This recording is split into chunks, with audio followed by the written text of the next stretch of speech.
Welcome to the New Masculine Podcast. This is a place where masculine identifying people come together in community to disrupt outdated models of masculinity and together construct new models for our way forward as men. As a special note, while this conversation is between men, this podcast values all beings and seeks to create positive impacts for all. I'm your host, Travis Stock. I am a master life coach, an equus coach, which means I often partner with horses when supporting clients, and I'm a teacher.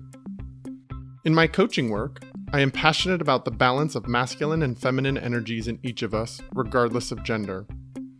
I seek to help others nurture a relationship with both types of energy, which often leads to a greater sense of wholeness. And yet what I found in my work with men is that many of us have been taught messages about what it means to be a man by first teaching us to avoid anything that is associated with the feminine. That avoidance leads to few experiences of intimacy, emotions outside of anger, vulnerability, or even a sense of belonging. Striving to comply with these models of masculinity has many of us feeling isolated, ashamed, unworthy, afraid, angry, and depressed. That's why I started this podcast, to bring men together who are ready for something new, something more whole.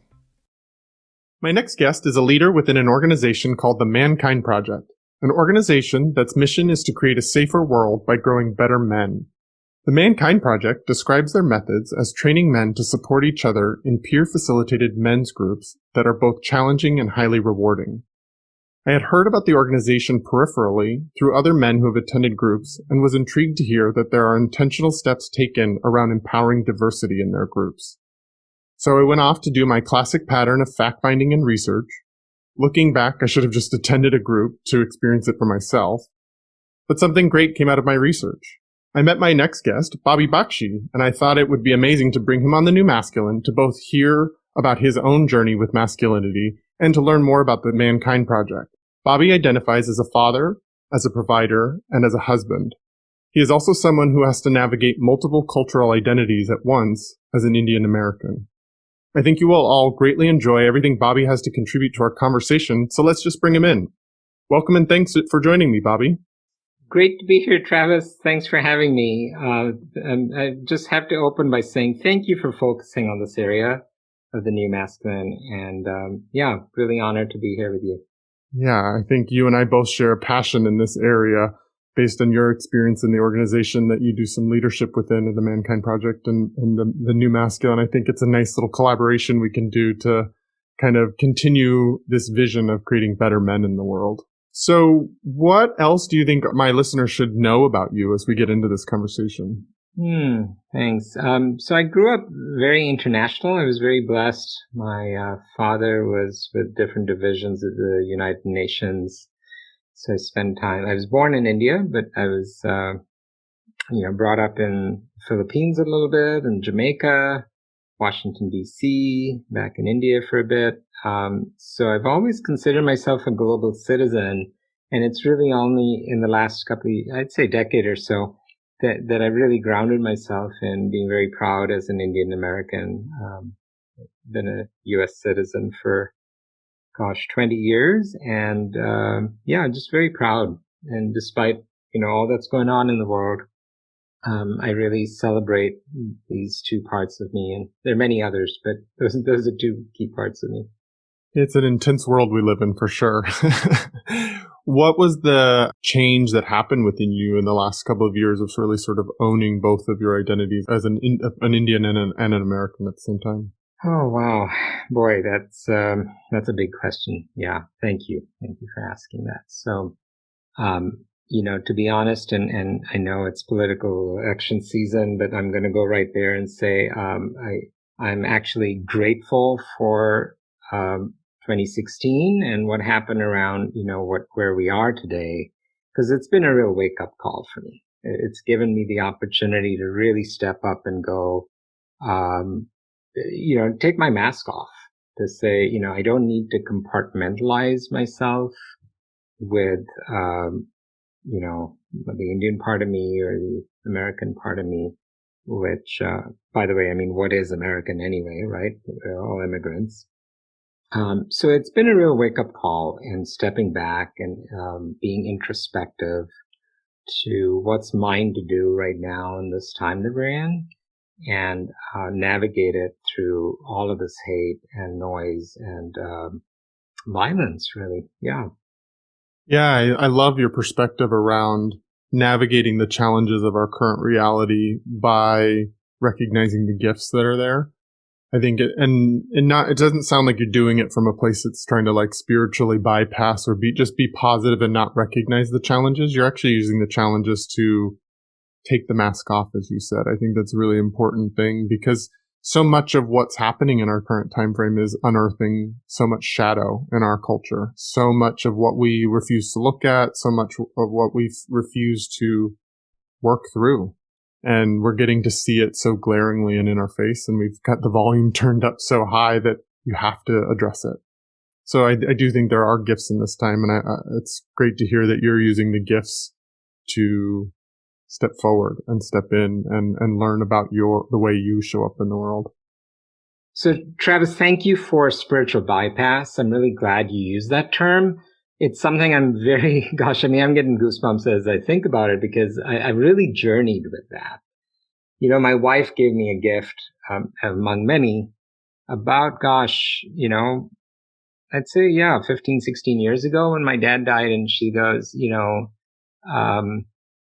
you're really coming into your own with owning who you are. And of course, the other side of it was, my fake part, by the mask that I wear. And it ties to spiritual bypass, that there was definitely a phase, and, I bet I can still put it on if I choose to, where I can do the happy face, I can do the gratitude and the affirmations, and internally just be filled with fear and anxiety and stuffing my emotions down. So, thank you for that reminder because that's not who I want to be. And I hope I've come a long ways with recognizing that and, catching myself to really be authentic. And I'd say the biggest part of being authentic right now, especially in the world we're in, is feeling my pain. Mm. That feels so true to me too. And I think that's where a lot of my work is too. I think growing up as a gay boy in this world, I really had to put a mask on early on as a way of staying safe. I really had to hide. I really wanted to project perfection to make up for the things I saw that were flaws in me. That back then, that's how I saw it. And it can be very easy to put that mask back on in times when I'm struggling, in times when I'm feeling vulnerable or weak or challenged, to put on the mask of okayness, or use my identity as a life coach and as a spiritual being to sort of disregard the painful parts of me, or the sad, the grieving, the struggling parts, and try to present this version of me that feels more socially acceptable. And I think that's something that men do all the time, is we cover up our weak and vulnerable emotions by putting on the man mask, by putting on the stoicism, by putting on the provider identity, instead of acknowledging the places where we're really struggling. Yeah, thank you. And the other word you used that I really work with a lot is shadow. And I don't know if others have defined that here in your podcast, but the definition I like is from Carl Jung, and we use it in the Mankind Project. Simple way of defining shadow is those things that I hide, suppress, and deny. Again, the things that I hide, suppress, and deny. So I hope I've got better at catching myself when my shadow shows up, because I find a lot of bravado, a lot of that face I put on around life is good, and I'm also known to suppress anger, is really a form of shadow. Instead of just getting very real with it and going, I really feel like shit right now. And I don't know what to do with it, but acknowledging it, that awareness and just that awareness of where I am, I believe is the beginning to the insight of, to make space, actually, not even insight, to make room for something to emerge. Because I don't have the answers. I don't always know what's best for me, or definitely not for anyone else. But to give myself that space comes by starting to catch myself when I go down that spiral, which the shadow's really famous for. I think there's something so powerful in what you were saying about like the avoidance of anger or the suppressing of anger. I'm that kind of man too. I'm that kind of person that doesn't feel quite safe. I've seen models of anger that don't feel safe. And yet I think most of the time we think of men very comfortable expressing anger. It's one of the few emotions that we're allowed to have. But there are some of us that suppress it, that try to avoid it, that try to not acknowledge where our boundaries are crossed or not acknowledge where we need to express anger, where we feel boxed in or painted into a corner. And I think that's just as much shadow. The man that tries to avoid anger and tries to come across as serene all the time is just as much shadow as the man who uses anger to dominate and overpower and hurt others. That's right. Exactly. Yeah. And it ties with that spiritual bypass concept you brought up. So those two things for me really work together. The other side though is with that awareness that I have that innate ability to suppress anger, it actually has made room for me to be able to get angry. And I love that. I really enjoy it when that comes up. It still doesn't come up that often because it's not my innate trait, but it's a different feeling from knowing that I used to hide from it. But now, like there'll be men, especially in the Mankind Project, that'll, question my calmness, I guess, and and I know when it's real, and so it doesn't, the word like indignation comes to mind, in terms of if something really doesn't resonate with me, really goes against my values and what I believe in, I'm going to speak up. It may not be in a form that you consider angry, although, yeah, there are times when I'll speak up with anger. But yeah, I think that's a key thing, is to catch myself with, am I being true to myself? This is such a juicy topic for me. So before I transition us into hearing more about your own personal story with masculinity, I really want to draw you out a little bit more on what is your process for being in relationship to your anger differently than what it was in the past. Like, how do you meet it? How do you be in relationship with it? How do you let the energy move and be supportive rather than destructive? Beautiful. So for me, it usually starts by catching that the anger is really rooted in fear. And so when that trigger happens and I get into getting angry, I think the simple example is just headlines and news, which is external, but, I think each of us internalize it in our own way. I hope I'm better now at like dividing up what part of that is really mine and what's someone else's. I want to illustrate a beautiful song, actually, a poem, but it's basically, that Martin Luther King has a man come up to him and spit on him. And instead of getting angry, he takes out his handkerchief, wipes off the spit, and hands it to the other man and says, "I believe this belongs to you." And that's just so powerful. And imagine if we had more people who lived like that. I know a lot of us look up to leaders. By the way, today's October 2nd. So we've got to talk about October 2nd. It's Mahatma Gandhi's birthday. So I don't know, I think your podcast goes out in November, but it's really important to remember leaders like MLK and Gandhi. And here's how I'll connect that with where we are today with masculinity. As much as I admire those leaders, and I'm so glad they've left the legacy that they have that continues, this is not the time for a leader like that. If I'm sitting in the background, waiting for another MLK or Gandhi to show up, or even JFK, with his good and bad, I don't think that's what we want right now. The time we're in right now is for each of us to step up in our power and to do our part. And that part could be as simple as just you as an individual, you and your family circle, or, whatever your immediate network is. And then it ripples out from there to community, to, structural, organizational, institutional, and then all the way out to the nation and the world. But the ripple starts with each one of us. That feels so true to me. I mean, we are getting to see so much evidence of what happens when we give our power to a leader, when our lives are dictated by a leader and the energy that it keeps spinning. And I do think this is the time to sort of turn that power dynamic inward and empower ourselves. And I think it ties with this piece of anger. If you're one of those men that is often suppressing their anger has a lot of movement, a little fire to it, a lot of energy to it.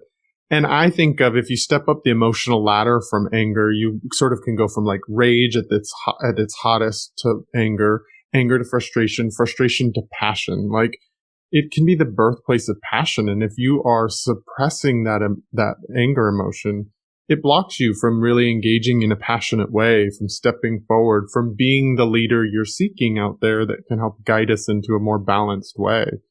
And so I think there is a call for those of us that do try to suppress our anger to actually find a new relationship to it, where it actually can become the fuel for something new, so that it can be a creative force rather than a destructive force.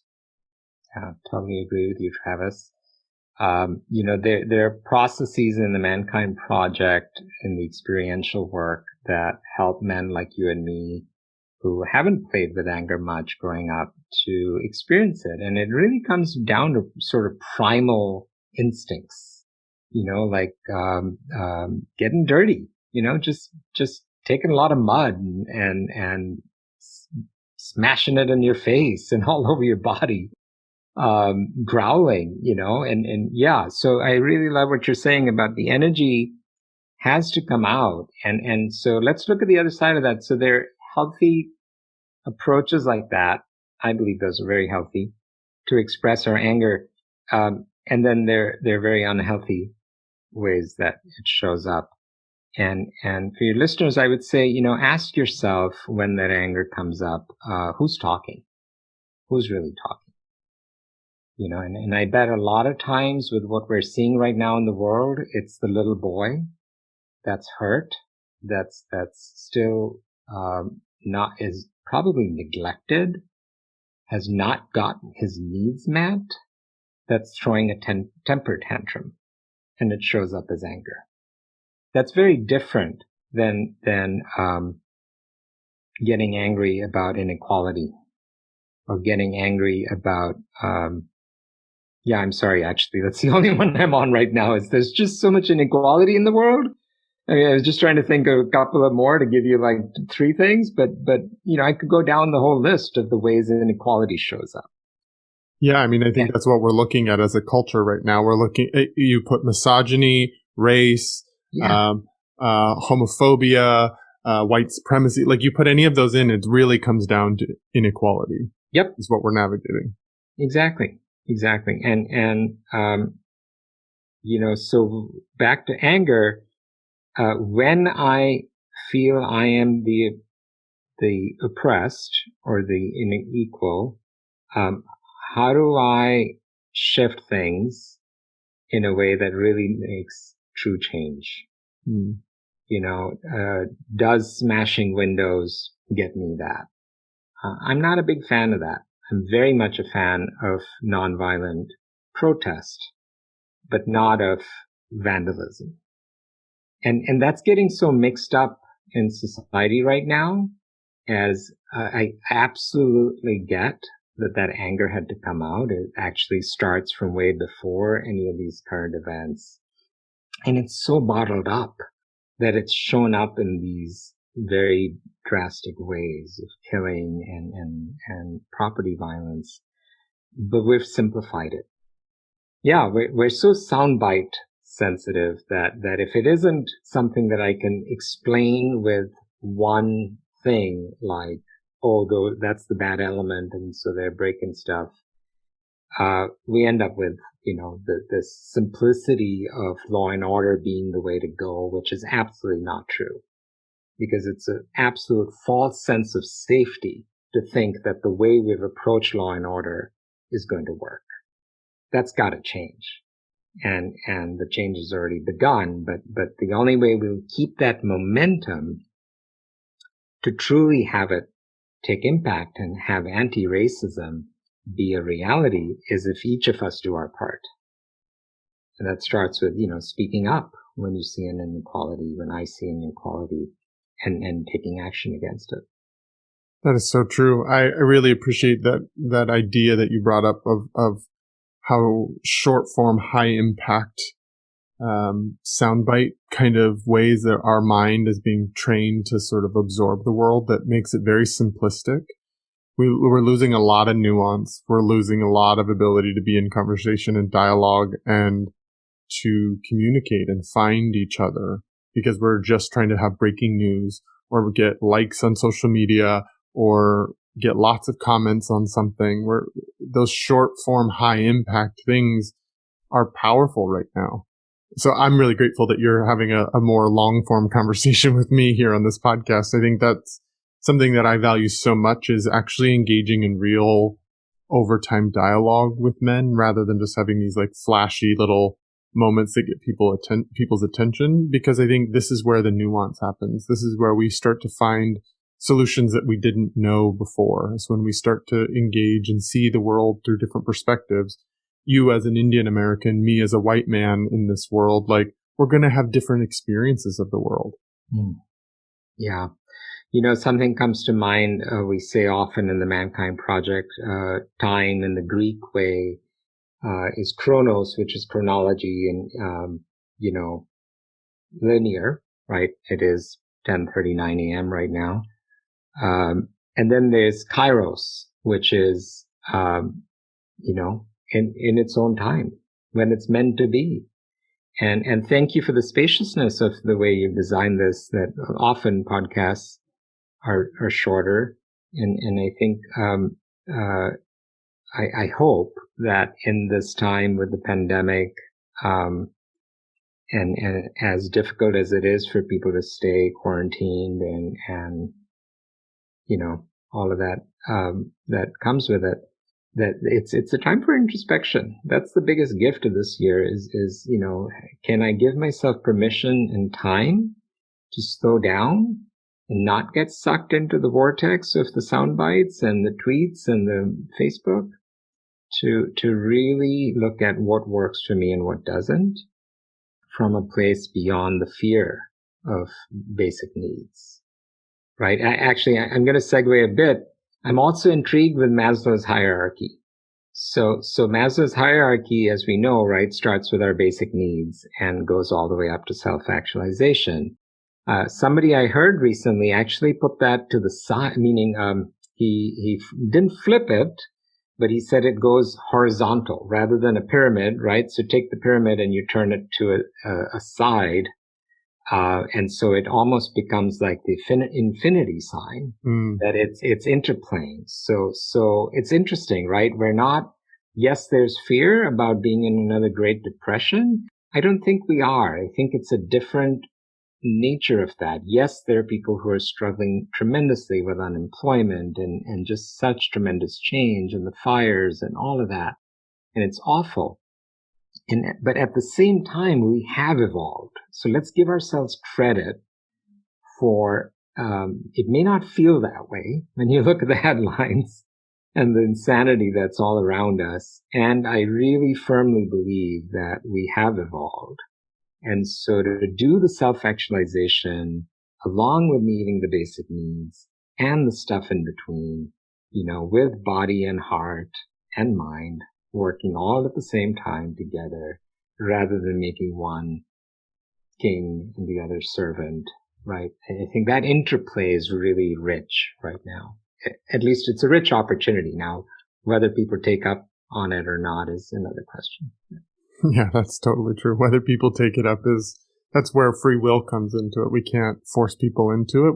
Everyone has their own choice in all of this. And I've heard somebody say one time, like, we're so free that we can choose to suffer, or we can choose to continue going down the path of fear or go down the path of anger. where that's our free will. But I do think we are at a tipping point, a place where a decision has to be made, a fork in the road. And all of us get to make a choice about how we engage with each other, how we engage with ourselves, how we are engaging with this planet. And I think we have a lot of evidence that the ways that we are engaging are pretty unsustainable. We've seen that, and the volume just keeps getting turned up on that, whether it's climate crisis, whether it's our political situation, whether it's our economic situation, whether it's our health crisis. We're getting to see the challenges that come with living in such unsustainable ways. And we're at a tipping point, and there's a decision that has to be made. And I hope that conversations like ours are participating in helping inform people so they can make a choice that moves in the direction of more sustainability. Can't force anybody to, but here's the invitation. Let's find new, more sustainable, safer ways of being with each other and with this planet that increase well-being rather than increase fear. Yeah. So what's coming up for me right now is tying it with COVID-19 and numbers. The US being the highest death rate, India being the second, and being an Indian American man, I'm watching both of those. I won't go too much into the mechanics of it, but what really strikes me as a compare and contrast is, and they're advanced, I consider, developed nations like New Zealand that have among the lowest death rates, with a female leader who I don't know much about, but boy, the little I do know, I'm just super impressed. Right. I have a few friends from that part of the world, and I'm just in awe. But the theme that's been coming up for me with this topic over the last couple of months has been this freedom of speech and freedom. Our freedoms, I think, have to get redefined. We're selfish. Mm-hmm. The definition of freedom as we have taken on in America is damn right selfish. So everything you just said is absolutely right, be it planet, be it the economy, be it, and there's nothing right now that says America is a developed country. It is absolutely backward. A TED Talk really struck me the other day, a short TED Talk by a woman who's Mongolian. And she went back to Mongolia, and I think it's very illustrative. The main point of what she's making is when she went out to the countryside, to the nomadic tribes that exist basically in yurts, and that's everything they have. Everything that's in that yurt is all that exists, and it's very simplistic. There isn't much, stuff in there, but they're thriving. They're doing really well. They move that, with the seasons, they move their yurt from place to place. And she says, when I'd approach a yurt, they would invite her in. They would offer her food. And she, being, educated a bit Western and urban, she was always wondering, when will the invitation be too long? And never did they ever even energetically evoke, it's time for you to leave now. Like your welcome's done. Like, get on now, lady. We were all nice for a little bit, and maybe the accent is coming up a little bit. And I'm sorry, I am going to get a little political. I think that there's a faction of us everywhere, not just in America, that's so fake, that's so nice on the surface, and we meet at the grocery store and we can greet each other with pleasantries. And then we're going to, call each other names and everything else that's going on right now. So back to that story. The other thing she says is she experienced that over a couple of years of this research with numerous families. Every time they would open their doors, they would care for her, they would feed her, they would give her shelter, and with no constraints, no barriers, right? That's freedom. People, that is freedom. And then she compares it, though, just to be clear, I'm not picking on us Americans. I'm a very proud American. She says when she would go to urban Mongolia, they were facing the same thing we face here. Same thing with me. I'm an urban Indian. I was born in Bombay, India. And it's the same thing.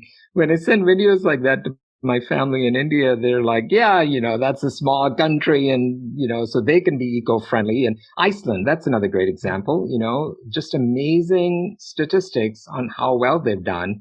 And the simple mind again can say, hey, that works for a little country, but it doesn't for a large country like us. Well, guess what? Large countries like America and India, we just took a model that took us down this terrible road of, in order to sustain millions of people, we chose to build roads. We chose to have airplanes that are always flying. We chose to have, meat that is creating problems for us. Please hear me carefully. I'm not making any of that wrong. I'm just saying, do we take the time to slow down and really think about the impact on myself and others? Yeah, I think it goes back to that concept we were talking about shadow. Like, there's been a lot of beautiful things that have been created by the American dream, by the belief that you can create something of yourself, you can rise up in the world and live your purpose and your dream. And there's also shadow elements to it, places where we've disconnected from our the food industry, and we don't know where our food is coming from, and the challenges that are created for the animal populations that are a part of that. We get disconnected from a lot of different things, and this virus is an important way for us to really see where our engagement with the natural world has consequences. Mm-hmm. And the ways that we keep encroaching on different wildlife spaces, we can't continue on this path forward of dominating this planet and just taking what we want from it. There are consequences. There are pushback from that are real. And countries like America and India are feeling some big consequences as a result of it. Absolutely. So it's very clear to me that you've done a lot of introspection and you've done a lot to evolve your ideas and the way that you see the world. I'd love to know a little bit more about what your personal journey has been as a man in this world, as an Indian man, as an American man. What are some of the sort of salient stories that come to mind for you around being a man in this world? Yeah, thanks. When I talk about my dad a little bit, he died 16 years ago with a good 5 years of really a battle with Alzheimer's that I wasn't there to witness. I did visit quite a bit during those years. He died in India with my mom and sister who cared for him. So a bit, again, to insert a little bit about the compare and contrast with culture. So we had two nurses that cared for him round the clock, 12-hour shifts pretty much, I think 7 days a week for at least 2-3 years. So that really comes to mind. And so the way that connects with, let's say, definition of masculinity I grew up with was pretty much from an age of, stoic men.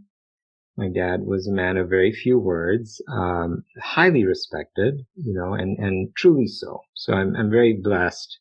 It wasn't one of those facades, that he was different at home. He was, my wife really enjoyed him and his energy and saw that quality in him. Every member of the family, just really looked up to him.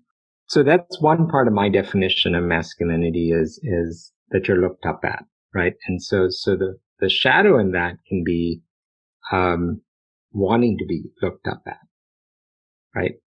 And so that if we just stay with that little, pretty big, but simply put, it's one element of that. I've got to look at that and go, so am I trying to be my dad? Right. Mm-hmm. And grappling with that. It's taken quite a while. In fact, it was around when he passed away that I did a lot of personal growth work and started doing this introspection and realized that, I really hadn't found what my definition of masculinity is. It was definitely, I've definitely grown up with all the stereotypical stuff, about what it means to be a man. And I would say that that's, Yeah, there's some variations, but Western society has really created a pretty common paradigm about what that looks like, especially for young men. So, I'd say it's really the Mankind Project that's helped me get really honest with myself. And there was definitely a phase where I wasn't clear of what it means and what truly is me. And I've really only in the last few years got very comfortable with, I don't have a simple answer for you, Travis. What is my definition of masculinity? It's like it just shows up. But if I was to boil it down to one word, is comfort. I'm comfortable in my own skin. I'm comfortable with who I am. I'm comfortable with, messing up and not being perfect. Oh boy, that's a big one. Yeah. And owning that and saying, yeah, that's okay. And also a bit of the work in progress. I think there's a quality of masculinity that says you gotta be A, B, and C by X, Y, and Z date. And it doesn't really work that way. Like the topic of purpose is a very big topic that's covered. There are lots of podcasters who talk about having purposeful and meaningful life. Every great leader has had that. I'm a big believer in that concept. And it isn't, legacy isn't the one thing I did. It's that moment to moment. How am I showing up? And how am I responding to my environment and opportunities I have around me? So I've become much more pragmatic in how I look at that concept of purpose, which is very much tied to being in the moment. Is what's mine to do. If I see a kid fall, am I going to go and help them get up? It's that simple and not easy to do. Simple, but not easy to do. I love this concept of presence and how important being present in the moment and sort of engaging with what is the moment asking of you. I think sometimes as men, we try to, it's a part of the way that we're raised. We're sort of taught to go after goals and to make something happen. And yet we sometimes miss what's happening in the moment and are going so after our goal that we miss the child that just fell down, or we miss where our intention and our impact are misaligned, where we have been well-intentioned, but we've hurt another, where we've had a negative consequence on another on this planet. We just keep moving towards our goal. We're so singularly focused on what's my purpose and going after my achievements that we miss the moment. And I think I love the space that's created when you return back to the moment to actually meet the moment and show up for what it's asking for you. Sometimes that involves caring and tending to somebody who's just fallen down. Sometimes that includes being vulnerable and feeling like lost and afraid and sharing that with somebody. There are lots of nuances that are missed when we're so achievement, goal-oriented, purpose-driven. And I love that you are talking about this balanced approach that allows you to have a sense of purpose and to lead your own life, but to also co-create with the moment. Yeah.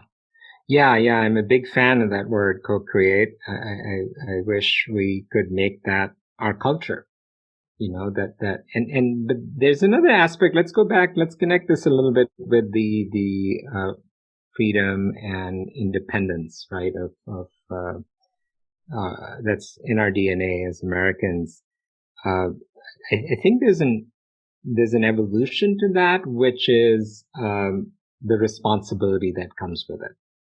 So in the Mankind Project, we teach men to really own their statements, especially our words, but I go as far as saying my thoughts, words, and actions being congruent. So we catch men in making we and you statements and go, hey, just tell me what it's like for you. So make I statements. And that's very different. A lot of times in our modern world, that gets received in a very egocentric way of like, oh yeah, he's talking all about himself and it's all the I statements. But that's not what we're talking about. It's truly empowering to only speak for what is true for me. And I have no idea what's going on for you. So I have no business. I don't have the right to tell you what's going on for you, Travis, or for anyone else. So to me, that if there's, gosh, I mean, yeah, if I was to wave a magic wand of the world I want, it's people, men, women, children, who really take that to heart. Because, boy, there's so much noise with the pointing outward. And when we can just go within and take ownership when I can go within and take ownership for my part, right? I just caught myself there, is the only way to do it, in my view. Yeah. I love that you just were able to catch yourself and to continue your own in the moment, real time learning around that concept. Because as you said, we can't all be perfect. We are all still in growth and expansion and development. And when you can create a lot of safe space for you to have a moment like that where you can catch it and learn from that moment, I think that's such a powerful way of being with yourself. Yeah, thank you. And that also, safe space is such a key aspect of the Mankind Project. I believe it's just fundamental to and very unique. There are lots of organizations out there, but it truly has created that space to be a safe space. So let me connect with the aspect of being multicultural in Mankind Project and that safe space. We talked a little bit about it earlier about my evolution with it. So and around 2016 when I had some real awakening around what's my part with how do I show up as truly an Indian American. So prior to that, well, let's do it like an evolution. Let's say 16 years ago, or even before that, I was not even aware that I'm putting on different faces in different environments, right? I mean, I'm showing up differently, be it at work with different levels of management, be it, in the Mankind Project with different circles of men. We tend to sit in circles, and even the awareness of, gee, are there any other men of color in this circle? I didn't have that 15, 20 years ago when I started this work. And thanks to the environment we're in right now, it's in a beautiful space. It's not a place of judgment, but it's a place of just being awake to it. Like, oh, okay, I'm on a Zoom call with 10 men and I'm the only man of color, So I know that's true. And in reverse, with this community we've created of Asian and Middle Eastern men, I'll get on a Zoom call these days with 30 men, and all of us are men of color, which just brings me great joy and delight. And at the same time, doesn't take away from the joy I get with, what has been traditionally a very white organization. And so I do believe there's, genuine action towards becoming more open to multicultural. And this Asian Middle Eastern community that I'm part of, subpart, it's a community within the Mankind Project is just a huge part of my delight and joy right now as, taking a step in that direction. By the way, yeah, the African American Black men have their own space within NKP. They're few and far between. Many have left because they just didn't feel it was safe. They didn't feel it was safe in what I've understood, and I can only imagine what that's like. And by the way, when I say not safe, I don't mean yes, I'm sure some have had some very direct experiences, but remember, we're in a community that's is all about doing our work. So the microaggressions that show up, I think are more what I'm talking about. Yes, there are very, very explicit things that happen too, but being aware of our microaggressions. I'll give you an example. One of my first awareness of microaggression was staffing a weekend in a place I hadn't been to before. So I didn't know many men, and I would introduce myself and I would say that I work at a large, well-known software company. And everybody would say, "Oh, so you're an engineer?" And I'd listen and I'd laugh and I'd go, "No, I'm not. I'm in marketing." And it happened 3, 4 times. And finally, when it happened, I got really angry. When it connected for me to say, "Wait a minute, you're just making a leap." Because I'm at a software company, so maybe I'm engineering. That's one part of it, right? Color or no color. But there's also that aspect of which there is truth to, is that because you're Indian, you're probably a software developer. And that's just, again, back to that simplicity. It's like, can you just slow down and take some time to get to know me? Mm. Just throwing that on me, I mean, that's crap. Yeah, it's becoming such an apparent and important value of mine as I keep thinking about this men's work that I'm creating, that men's work needs to both focus on freeing men from like this tight, narrow box that masculinity has put us in, this stoicism, this inability to be vulnerable, to be weak, to care. We need to free men from that box. But just as important is sort of active engagement in repairing harm where harm is done. And those microaggressions do matter. They do create or take away from the psychological safety of relationship and being in connection with others. And I'm grateful that you're talking about this from a critical lens. It's like, yes, we have these steps that we're doing to try to honor and empower diversity in our groups, and we fail sometimes. And the feedback is that people still don't feel safe.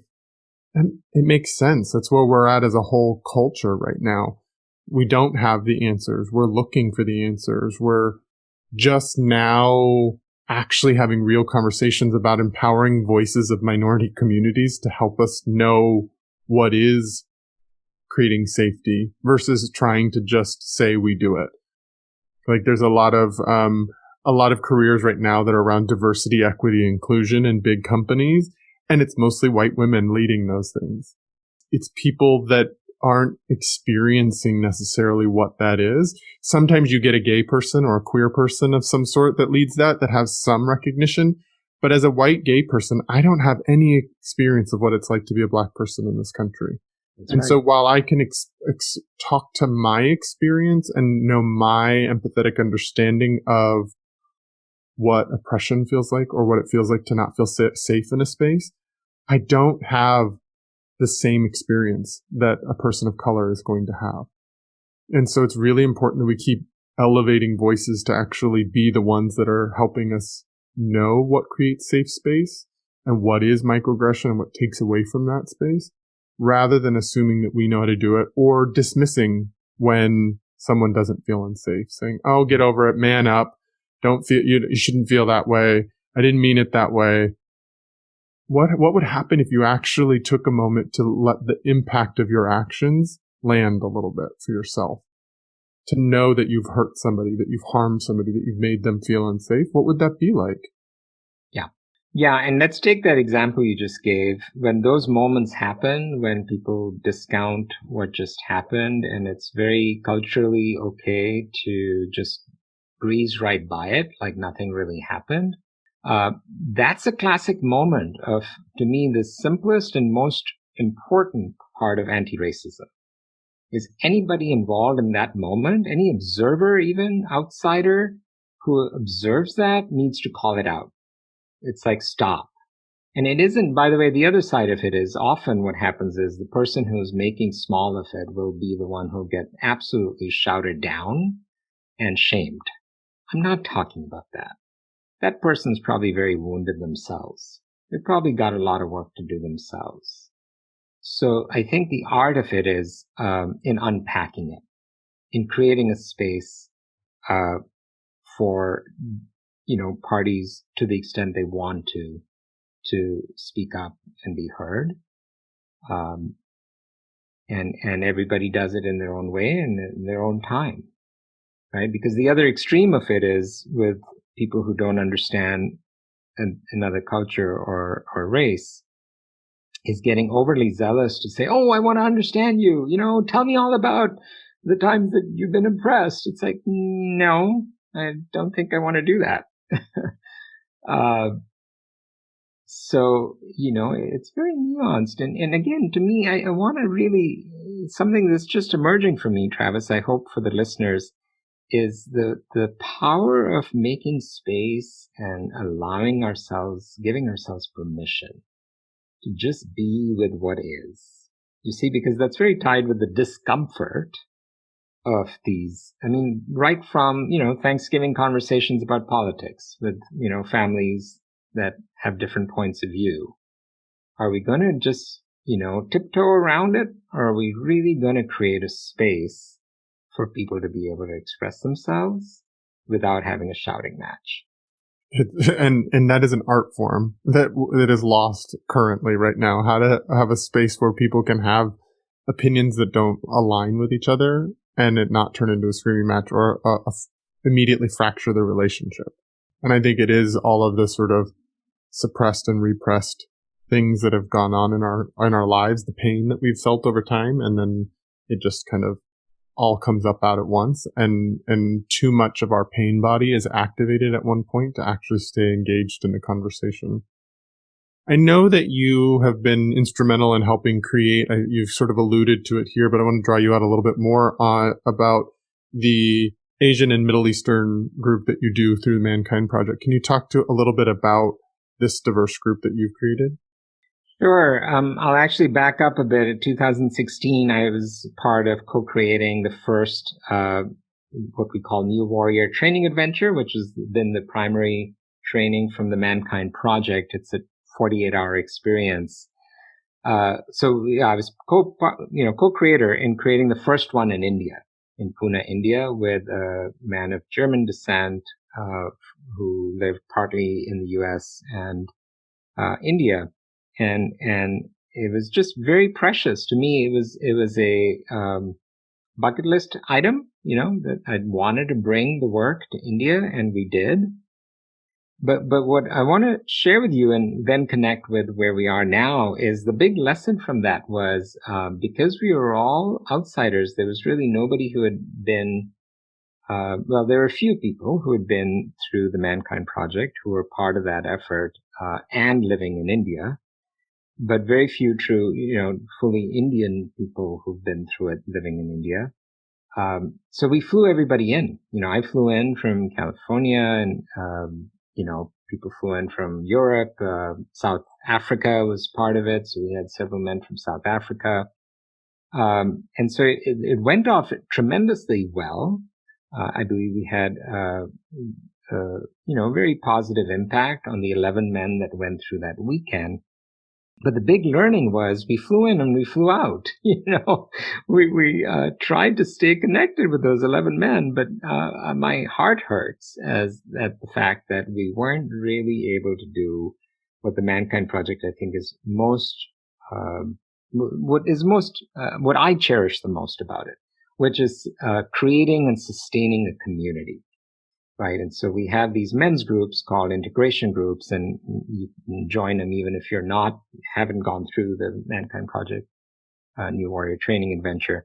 And so the compare and contrast sort of is a community in Mexico that, Mexico is a thriving Mankind Project, region.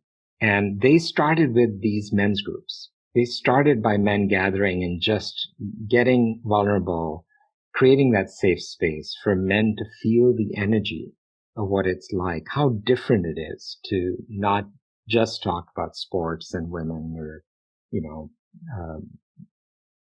all of that. Yeah.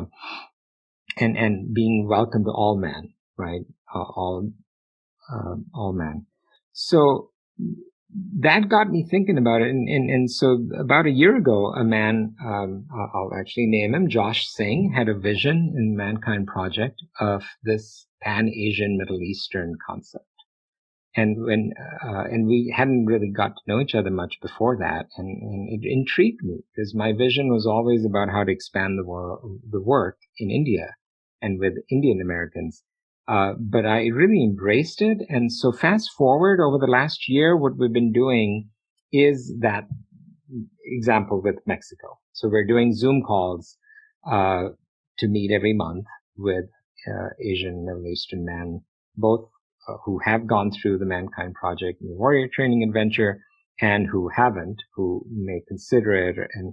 And we're building up to doing a New Warrior Training Adventure. We call them Gateway Weekends for, special communities, versus the traditional weekend. And so that's scheduled for August or 2021 in Chicago. And, but what's been coming up for us, we don't know, where we'll be with the pandemic at that stage. So that's a TBD. But what's really rich and just makes me so happy are these monthly connections. Because as I was saying earlier, it's when we meet and see, anywhere from 20 to 30 plus men of color all on a call. That's a very new thing in our community. And it's being received so well. We're growing. We're attracting more men to the circle. In fact, we're having on October 12th, the first event. It'll be after, I know, by the time you put this up, but hopefully there'll be a recording of it. We're calling it a coming out sort of event where we're going to invite non-Asian Middle Eastern men to come experience what it's like and hear from us, basically hear us and witness us event. So I'm very excited about that on October 12th. And, so it just feels very, opening. It feels very inviting. It feels like we're, just opening up brilliant space. And the last thing I'll say about it is the one common pattern that's shown up every time we've met, but especially the first time back in March when we had a Zoom call, was each man on his own, without being prompted, was asked, so what makes this unique? Or what's the essence of your story of being of mixed ethnicity? And it was this quality of belonging that I don't, for me, I'll speak for me, that when I go visit my family in India, I don't feel like I belong there, even though I'm Indian. And in many circles here in the U.S., I don't feel like I belong here because I'm a man of color. And for me, as sad as that is to not feel like I belong anywhere, the flip of that is actually I belong everywhere because I'm a bridge. And that awareness of what a gift it is, as I said in the beginning of having grown up in multiple parts of the world, it used to be in shadow around being a chameleon, where, for instance, if I'm around Jamaicans, I'll try and put on a Patwa, Jamaican accent. I do a terrible job of it, but, I would have fun with that because, again, it's my heart that wants to connect in that way. So you could call that a chameleon, but it's our fitting in, but really where it's coming from is a place of, I know that part. There's a part of that in me. And so I want to experience that by playing with the language with you, when I meet somebody with that accent. So, lot to play with, Travis. Yeah. I love this concept that you're bringing up around belonging. And I wonder actually if most men feel whether they belong or not.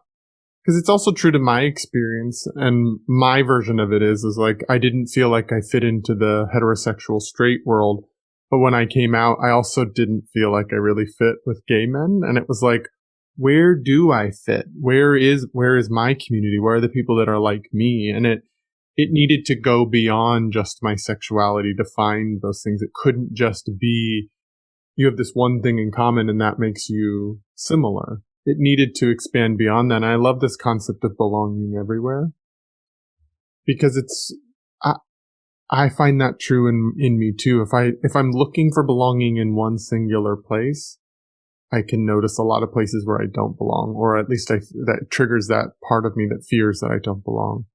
But if I start to open the aperture a bit and I can see where I belong everywhere, it does feel really supportive and nurturing to me.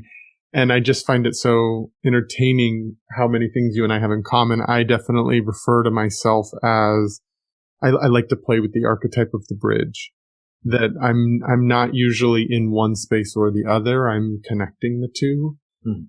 And similarly, that used to feel very isolating. It used to feel I used to feel very victimized by that. I used to feel very on the peripheral of everything and never actually feeling belonging in a part of something.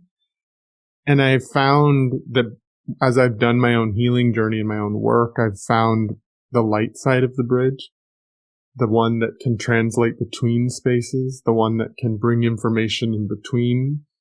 That feels really nourishing to me now. That really feels like an empowered choice that I make. It's a part of the work that I do with people, that I don't serve to be the kind of coach or guide that tells people this is what you must do.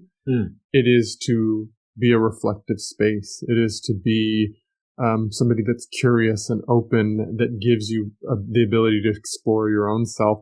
And there's times where I do share a concept or teach something from my perspective, and I translate some information, but I don't assume that is true for everyone. And so there's a lot more space when I allow myself to sort of be this archetype of the bridge, when I bring wisdom, but also play, when I bring deep, emotional, vulnerable work, but also laughter, where it can access both realms at the same time and bring balance in together. Balance of the masculine and feminine. That's such an important value of mine in the creation of this, that I don't want to buy into our cultural story that as a man I have to be only masculine. I actually know myself to be quite a bit more powerful in the feminine. And so how do I own that? How do I bridge the distance between the masculine and feminine so that I can actually, as you were saying earlier, show up and meet the moment and co-create with the moment? Beautiful. Beautiful. I love that. Yeah, the bridge, it's also in what you're saying, the way I'm hearing it is, being a witness, that I don't have to have, I definitely don't have any answers for you. I might have thoughts and judgments and perspectives, and some may fit, most may not, right? So there's that. But the other beauty with the bridge is, we can go back to our own spot. So it's like picking up a chair and coming to the middle of the bridge and just sitting and witnessing each other, and just breathing into, oh man, you look so different than me. There's no way I would even imagine, and the way you talk and what you believe in is so different. But tell you what, I'm going to give you 5 minutes to just sit here, and the gift of just hearing you.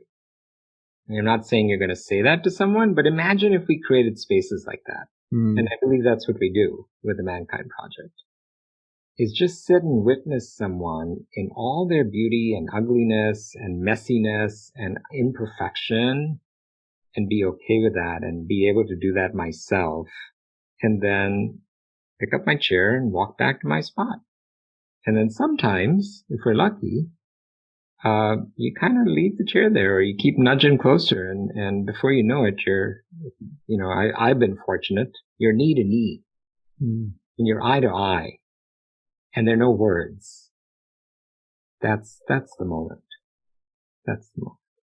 I just imagine men out there listening to this, if they were to sort of put themselves in that perspective of sitting knee to knee, eye to eye with another man without words, how much discomfort might come up, how much like, ooh, that feels too intimate, that feels too scary. And yet I love that you're sharing like the beauty of it, the magic of it. Once you let yourself sit in that space, once you let your walls down, once you value the being in front of you, once you've heard their stories, how the power dynamics that we usually play out with each other as men no longer have to exist, and we get to sit knee to knee. Yeah. And thank you for reflecting that. I'm sure that is, I've been doing this for a while, so I say that quite easily, but I think you're really reflecting the common experience beautifully. And so the one thing I would just go a little deeper with that to say is, that discomfort is exactly the power of humanity. I wouldn't say it just for masculine or feminine, but when I have that urge to say, ooh, boy, this is uncomfortable, knee to knee, eye to eye, can I give myself permission to just be with that and see what emerges? Right? Because for me, definitely early on, I had my homophobe part of me show up and recognize that that's not who I am, and that I really am accepting of everyone. recognizing, by the way, the other part, if any man thinks they don't have any feminine part, boy, there's a lot of work to do there. I've got a big feminine part to me and I love it now. But for the longest time, I was afraid of it. And the voicing my fears, voicing your fears is so liberating. So liberating. And so it's those moments of discomfort that really bring up what's truly happening than as we start in the beginning, than the face and the facades and masks that I wear. Yeah, it's so true. There's so much growth that happens in the discomfort.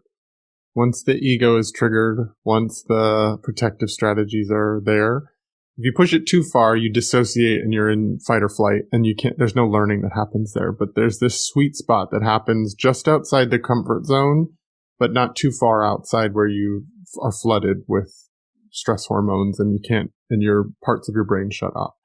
It's actually this little sweet spot that's just outside the comfort zone where the stretching occurs. And I love that Mankind Project has sort of served as that for you at different times, has made you see your shadow. That's where you get to meet your shadow, is in that discomfort. You get to see the parts of you that are unintegrated or fragmented or disconnected or believing a story that may not be true. Yeah. Thank you. Yes. And to be supported by men around me who call me when I forget, to own my shadow, because it's always around, right? I mean, just because I'm doing the work doesn't mean my shadow's gone away. I just become aware of it and get to make choices on how I respond from that awareness. One more quick thing about shadow, because often it gets projected as negative. We have golden shadow too. So I believe another part of masculinity is we are hiding our gold, the parts of us that are so brilliant and unique and magical, the gifts that we bring the world, that we just shove down because we've been told that's not acceptable or it's not, the thing to do. So, for instance, you're bringing your gift, Travis, with this podcast and the gift you're giving the world with this service. So thank you for that. Thank you. That is so, so, so true. I think this came up in a previous interview that I did where we're talking about what do you have to sacrifice in order to be perceived as masculine. There are real consequences to buying into these tapes around what we're supposed to be as men and what masculine and how to present masculine. And you do lose the gold. And I think it's really important to ask yourself that question, like, what am I giving up? What am I sacrificing in order to appear this way? Because there might be some real gold you're missing. There might be some real joy, some real fulfillment, some real deep connection with people from that. And I would encourage men to find spaces, whether that's through being with a life coach like me who is supporting other men, whether that's going to the Mankind Project to be in spaces with other men. Find some people, find somebody, some support for how to start looking for that gold, because there is gold if you actually let yourself be more authentic. Yeah, absolutely. And what the magic of having support and others, coaches like yourself, is, that you put the mirror up for the man to be able to see himself in truly a deeper way. Yeah. So if you had one piece of advice you would like to give to men, what would that be? From all your learning through the Mankind Project, your own journey, what is that one sort of biggest suggestion you'd give to men? Thanks, Travis. It's what I was sharing earlier around the I statements. Really own your part. I must own my part in order, again, on this October 2nd, Mahatma Gandhi's birthday, be the change you want to be. Well, it starts with me. So constantly ask yourself, like, when you wake up in the morning, how do I want to show up today? Right? What's my part in all this messiness and noise? Because it's going to continue, right? This is, the challenges of our world are not going to disappear overnight. What's my part? What do I want to contribute? And how do I take self-responsibility for the mess we are in? Rather than being in my cocoon and feeling like, as long as I'm just doing my part, yes, that's where it starts, but to connect that with Maslow's hierarchy, I believe it's when we get into collectives, when we get into co-creating, that the true magic happens of exponential change and transformation. Yes, So again, yes. I statements, I statements, I statements. Yeah. Thank you for sharing that. If people wanted to find out more about Mankind Project, the groups that you're leading, or just be in contact with you beyond just this interview, how might they do that? Yeah, right now, I'd say the simplest way is just email. So Bobby B now, so BOBBY, B for Bakshi, NOW @gmail.com.